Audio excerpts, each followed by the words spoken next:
For the few that have actually read any terms and conditions, what sneaky things have you found? Story 1. Something that I wish I read was on fabletics online store. Apparently if you make any purchase, they automatically sign you up for their VIP program, which is a $50 per month subscription for VIP clothes. I made one purchase on their site, checked out like any other online store, and got my clothes a week later. 8 months go by and I notice a $550 taken out of my bank from fabletics. I check my bank pretty often, so I don't know how I missed this, and it turned out to be a recurring payment for 8 months. I called their support line and explained to the guy that I had never signed up for their subscription, and I never even received any sign-up confirmation emails or payment statements to know what was happening. He said I most likely signed up when I purchased my clothes 8 months ago, because it's on their terms. It's like once you sign up, they ghost you and take your money every month. It took a lot of frustration and refusal to hang up the phone, until they finally said I can get a refund on my $400+ that was just sitting in my VIP account. I was like, clearly I'm unaware of this, because from the past 8 months I haven't made any more purchases on your stupid site. Give me my money back. They finally refunded it all back. Freaking scammers. Don't buy stuff from fabletics. I should still leave an online review about it, because after looking up fabletics scam, it seems to happen to a lot of people. The fact they don't send you any confirmation or monthly reminder just shows how nefarious their true intentions are. Hope they clean up their act and stop scamming people out of their money soon, or the whole site just goes out of business. There's enough liars and scammers in the world, we don't need any more.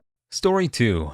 After reading through all the comments here, I see no one has mentioned how useful this tip can be. If you're downloading some shady software, scroll through the entire TOS and find any checkboxes, then uncheck them. Usually for things like this, that's how various programs and malware will end up being downloaded without you understanding how, which is what will usually happen with people who are especially young or especially old. There'll be something written in there like, you agree that you would like to install Mega Super Saver Plus to your PC, and set it as your default search engine, with a pre-checked box next to it, leading to a lot of easily avoided problems. So yeah, scroll through and uncheck boxes when you're downloading something weird.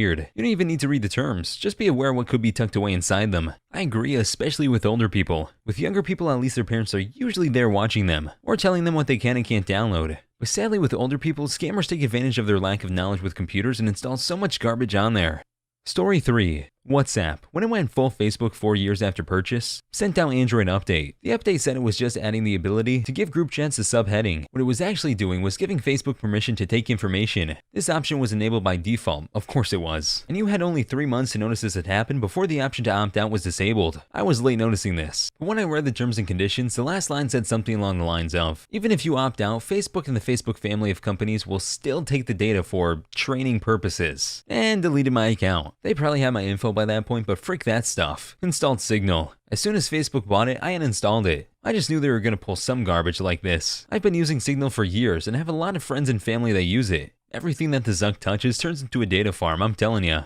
Story 4. I had a Victoria's Secret coupon that said Canadians are required to pass a math question or test in order to be eligible for the discount. I think I still have it at my desk. My job in part is writing terms and conditions, agreements, and disclosures for the bank I work at, so I actually do read a lot of T&Cs in homage to the amount of time my colleagues in the field put into writing. 18 pages of garbage no one but the examiners read. The Canadian math requirement is the strangest I've ever seen. That's actually required of them by Canadian law, which does not allow any gaming or lotteries that are not officially sanctioned. It's just a technicality. So if you answer the question correctly, you haven't won a gamble. You've just earned the reward. So wait, does that mean all Canadians have to be great at quick math in their heads at all times? Story 5. There was a story contest for a theme park where your story could be published, but any story submitted would automatically be owned by the company and could not be used by you or others. So they could 1. Throw your story in the trash and you still wouldn't legally own it anymore and can't publish it somewhere else. 2. They own your story so they can make money out of it without paying you a dime. 3. They were not obligated to credit you as a writer other than mentioning it somewhere in the first publishing. After that, it was fair game. 4. They were allowed to alter your story as they saw fit without consulting you. I wasn't the only one who noticed. It was soon pointed out on social media. There wasn't really a backlash, but I didn't submit a story. Good for you, especially if you believed you had a really good one ready to go. Sounds like they just wanted some free labor and a quick way to make some money. Story 6. I don't know if they changed it, but when you choose the fragile option in a mail system like FedEx, that didn't mean they would take special care of it, but that you admitted that it was fragile and therefore it could be broken without being their fault, leaving you unable to sue them for breaking your package or to ask any reimbursement. And of course, if you don't mark it as fragile and it breaks, it's still your fault for not letting them know that they should take extra care of it. What a joke. Yeah, but like anything being delivered by FedEx is going to be broken no matter what. Story 7. I remember a story years ago about this guy applying for a loan or credit card from his bank, but has to take the documents home and read over them, and send them back a signed copy. He added clauses in the TNCs that the bank had to pay him, and if they wanted out of the contract, they had to pay him some huge exit fee. Sign the amended one and send it back to them, and they agreed to it without reading it. Not sure how true it is though. If true, that is the greatest Uno reverse I've seen in my life. Story 8. Amazon's AWS service terms contain a clause pertaining to a zombie apocalypse. No, really. However, this restriction will not apply in the event of the occurrence, certified by the United States Centers for Disease Control or successor body, of a widespread viral infection transmitted via bites or contact with bodily fluids that causes human corpses to reanimate and seek to consume living human flesh, blood, brain, or nerve tissue, and is likely to result in the fall of organized civilization. Does Amazon know something we don't? Story 9. It wasn't actually me, it was the manager I was interning with. He told me about how important it was to read everything, even the terms and conditions, when you go to an iPhone's license page, or something else, I don't remember. It says they won't take any responsibility to any shock you receive from the phone if it were 5 meters away from you, unless you had something blocking it from your skin, like clothes or a pocket projector. Now why is that something they feel they need to tell you?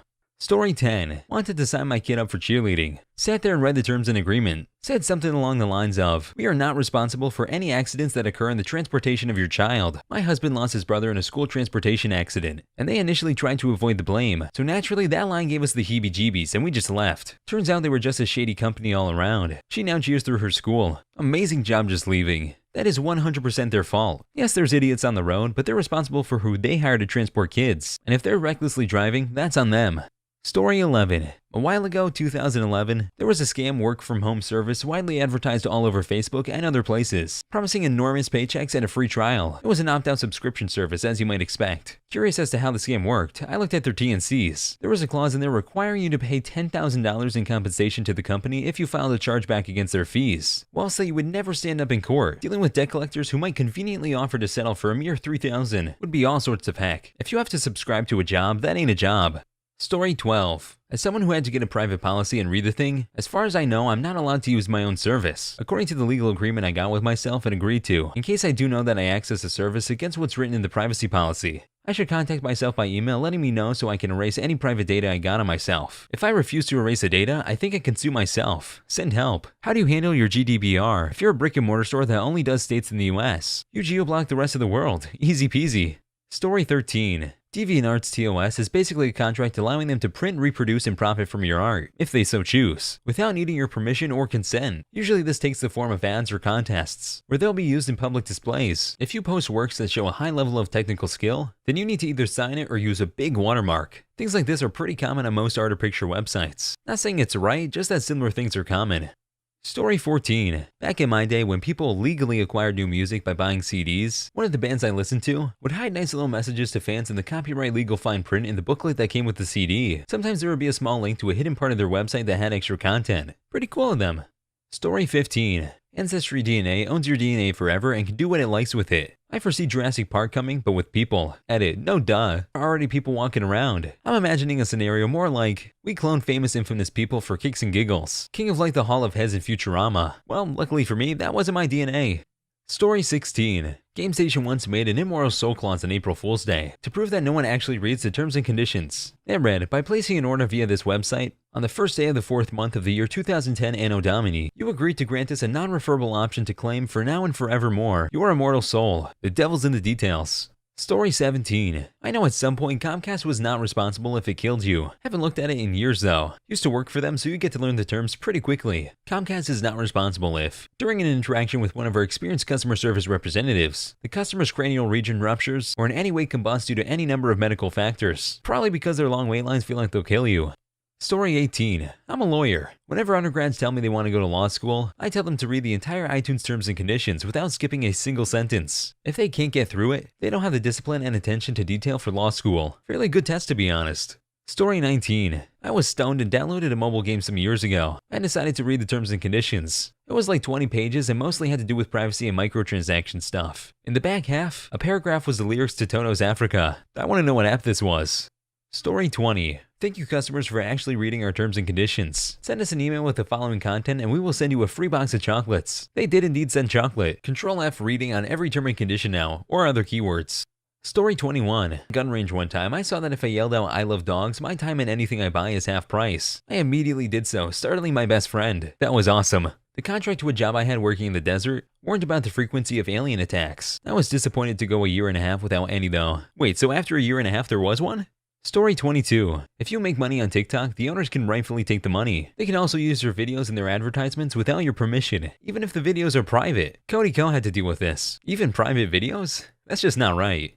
Story 23. In the hiring contract for the last company I worked for, there was a line buried on page 22 that said if you email a certain email address on your first day saying you saw the line, you'd get a bonus day of PTO for the year. Story 24. I don't know if this is super surprising, but I read the entire lease for my first apartment and apparently I couldn't get out of my lease even if I die. Might be so they have a claim against your estate for the remainder of the rent for the year. Story 25. A job schedule app my company uses requires you to log in using the company email. To set this up on your phone, you have to give your company the rights to erase the contents of your phone remotely, probably in case you become a threat to the company. No thanks. Story 26. I can't remember the app, but it was many moons ago I saw this. But it was supposed to be geared toward aspiring photographers and giving them exposure, and you could rate other photos and do challenges. Essentially, the TOS said that anything you post is now their property, that they can use for whatever they want, including making money off of it. I think I almost remember hearing about this a long time ago. Story 27. Not totally related, but I heard on NPR recently that they can't really screw you over in any way by hiding some unfair clause in a long terms and conditions thing. It won't hold up in court, as it's unreasonable to expect people to read hundreds of pages of legal documents for downloading an app or something. If true, that's amazing to know. Thank you for sharing.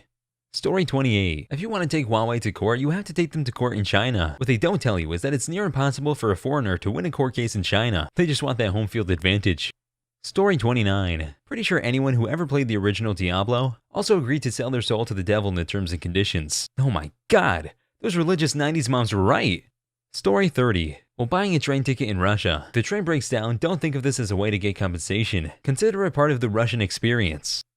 Story 31. It was for a lottery arranged by my city. You would pay money to get in and win various prizes. On the terms and conditions, it said they don't really have to give you any prizes.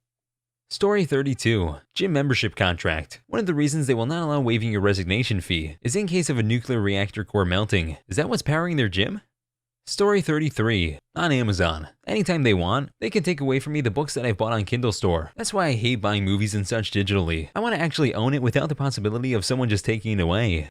Story 34. Sony can sue you for literally not updating your console software if you're connected to the internet. Someone's a bit overreactive. Hope you guys enjoyed the video. Please like and subscribe for more videos to come, or else this spider will be in your bed tonight.